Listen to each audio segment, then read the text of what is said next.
지상에서의 마지막 순간이 다가옵니다.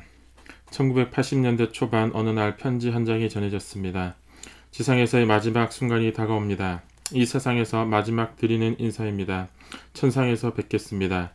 부디 만수무강하시옵소서. 감옥에 갇힌 선교사가 처형되기 전 써내려간 유서 편지였습니다. 나의 몸은 푸른 피가 도는 듯 삽시간에 굳었습니다. 눈물마저 얼어붙어 그 자리에 망부석이 되어 한동안 아무 말도 못하고 서 있었습니다. 우리 부부는 사랑하는 그들을 가슴에 묻어야 했습니다. 인류의 참부모로 가는 길은 그토록 험난하고 절박했습니다. 누구에게도 말하지 못한 채 무너지는 억장을 홀로 쓸어안고 속으로만 통곡해야 했습니다. 50여 년 전 식구들은 어느 자리에서건 열띤 토론을 벌였습니다. 이제 세계로 눈을 돌려야 합니다. 너무 이르지 않습니까? 아직 변변한 교회 건물조차 없는데. 교회 건물을 멋있게 지으면 하나님이 좋아하실까요? 어떤 식구는 세계로 나가야 한다고 주장했고 어떤 식구는 나라 안에서 우선 교회라도 제대로 짓자고 목소리를 높였습니다. 둘 다 소홀히 할 수 없는 일이었지만 우리 부부는 한국보다 세계를 택했습니다. 그러다 보니 교회 겉모습은 초라하기 짝이 없었습니다. 1980년대까지만 해도 버젓한 교회 하나가 없었습니다. 식구들이 모여 오붓하게 예배를 드릴 수 있는 공간만이라도 있었으면 좋겠다는 바람이 많아서 자그마하게 초록색 지붕의 A형 교회를 지은 게 전부였습니다. 교세가 약한 시절에 세계를 향해 진출해야 한다는 주장에 반대가 없으면 오히려 이상한 일이었습니다. 많은 사람은 변변한 교회조차 없으면서 세계를 목표로 하는 것이 가당키나 하냐고 비웃었습니다. 그러나 통일교회는 애초부터 보다 큰 가치를 추구했습니다. 개인이나 가정보다는 민족과 나라를 위했고 한국보다는 세계 구원이 우선이었습니다.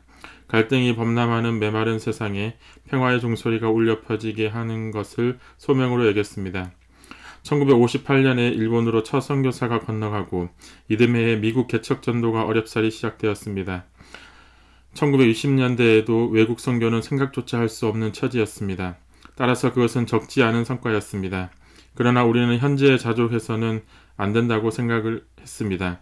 해외 선교를 본격화하기 위해 1965년 문총재가 세계 순회를 출발했습니다. 이를 계기로 유럽, 중동, 남미로 선교사들이 밀물처럼 건너갔습니다. 하지만 이보다 나쁠 순 없다고 할 정도로 모든 여건은 최악이었습니다. 통일교회 원리 말씀이 거대한 해일처럼 세계로 뻗어나가던 1970년대에는 모든 나라가 합심이라도 한 듯 거의 총력을 기울여 우리를 반대했습니다. 그러나 우리는 핍박이 심하면 심할수록 오뚜기처럼 일어섰습니다. 1975년 일본에서 세계 선교사 회의를 열고 127개 나라에 선교사를 보내기로 했습니다. 그 결정에 반대하는 이유도 많았지만 더 이상 미룰 수 없었습니다. 보내지 못할 이유는 늘 있게 마련입니다. 하지만 지금 보내지 않으면 영원히 보내지 못할 수도 있습니다. 가장 어려울 때 결단을 내려야 합니다. 그때 대규모 선교사를 보낸 것이 훗날 큰 결실을 맺었습니다. 선교사를 보낼 때 한 나라 한 사람만 보낸 것이 아니라 독일, 일본, 미국 등 세 나라 사람을 한 팀으로 묶어서 보냈습니다. 그들은 제2차 세계대전 때 서로 원수지간이었습니다. 우리의 선교 활동에서는 근대 서구 기독교의 낭만적인 선교를 연상할 수 없었습니다. 선교사들은 호화로운 저택이나 빌딩이 아니라 조그만 방이나 막사에서 살며 활동했습니다. 임지로 떠날 때는 선교 자금이 부족해 보내는 사람이나 떠나는 사람이나 비통한 마음으로 각오를 다져야 했습니다.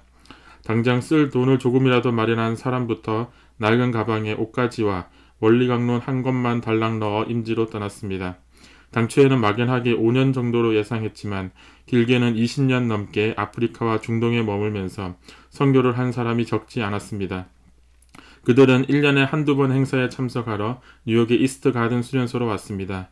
우리 선교사들은 현지에서 자립적으로 활동을 하고 있기 때문에 형편이 넉넉지 못해 비행기표를 구입하지 못해 참석하지 못한 선교사들도 있었습니다. 우리 부부를 처음 만난 이국의 젊은 선교사는 우리를 보자마자 울음을 터뜨렸습니다. 울고 싶은 심정이야 어디 그뿐이겠습니까? 가장 통곡하고 싶은 사람은 나였습니다. 하지만 그러면 기쁨의 자리가 눈물바다로 변할 것이기에 강인한 어머니의 마음으로 그의 어깨를 안아주었습니다.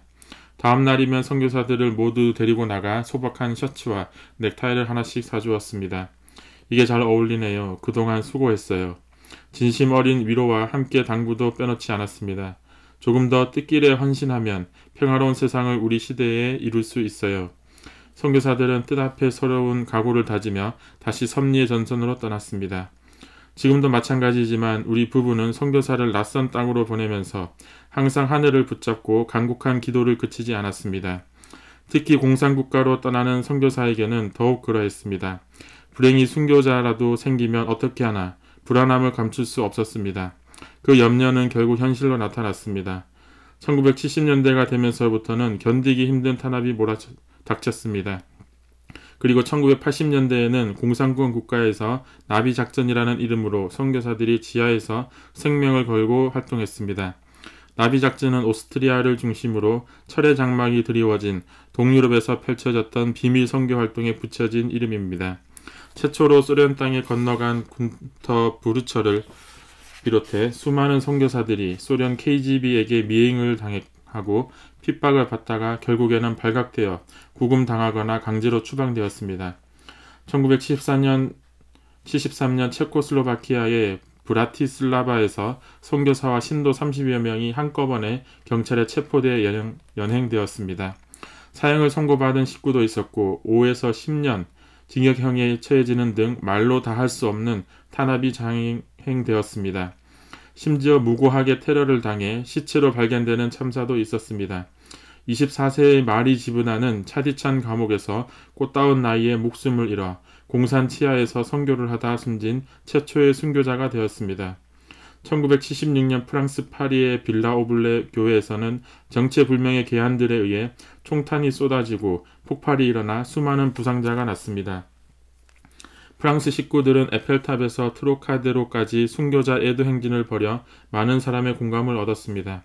공산 세력이 개입된 것으로 드러나자 미국 국회의원과 조야 인사들이 종교 탄압을 맹렬히 비난했습니다. 뉴욕 벨베디어의 통일교회 수련소도 폭파한다는 협박을 받아 경찰이 출동했습니다. 감시와 추방, 미행, 테러는 선교사들을 늘 따라다니는 일상적인 일이 되다시피 했습니다.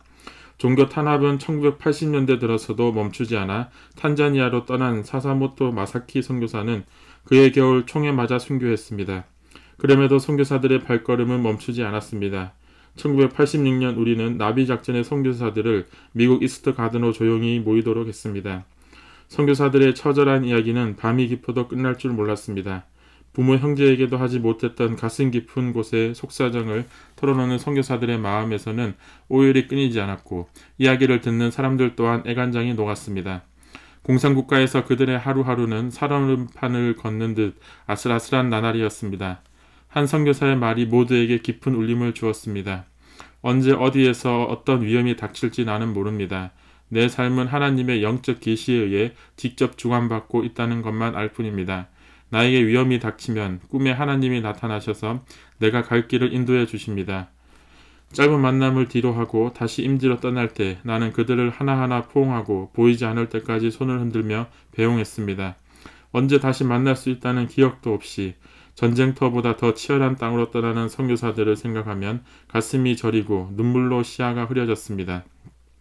단지 통일교회를 믿는다는 이유 하나만으로 박해를 받은 식구들의 사연은 참으로 애처롭습니다. 그럼에도 선교사들의 발길은 끊이지 않고 지구촌 구석구석을 누볐습니다. 고통과 위험 속에서도 가난한 사람을 돕고 학교를 세우고 직업교육을 시키고 황야를 개척해 먹고 살 수 있는 터전을 만드는 일에 뛰어들었습니다. 오늘날 190개가 넘는 나라에 통일교회가 있고 식구들이 있는 것은 모두 선교사들의 값진 희생이었기 때문입니다.